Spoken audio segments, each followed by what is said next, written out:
بسم الله الرحمن الرحيم. والنازعات غرقا والناشطات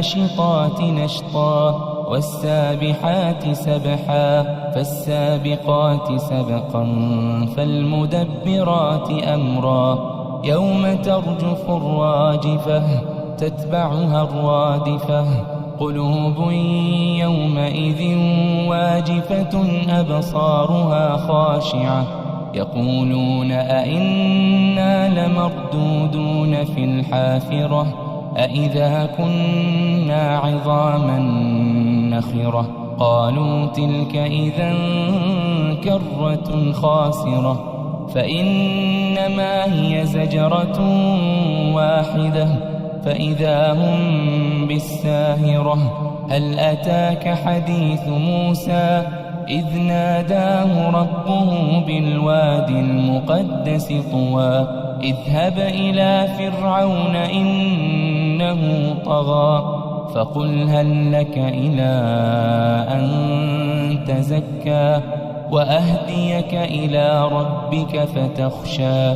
فأراه الآية الكبرى فكذب وعصى ثم أدبر يسعى فحشر فنادى فقال أنا ربكم الأعلى فأخذه الله نكال الآخرة والأولى إن في ذلك لعبرة لمن يخشى أأنتم أشد خلقا أم السماء بناها رفع سمكها فسواها وأغطش ليلها وأخرج ضحاها والأرض بعد ذلك دحاها أخرج منها ماءها ومرعاها والجبال أرساها متاعا لكم ولأنعامكم فإذا جاءت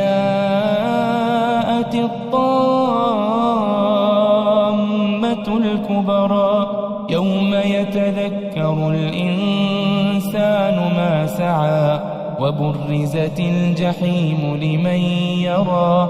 فأما من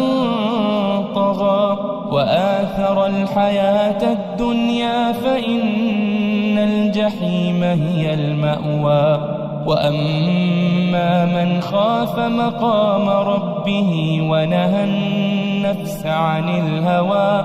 فإن الجنة هي المأوى يسألونك عن الساعة أيان مرساها فيم أنت من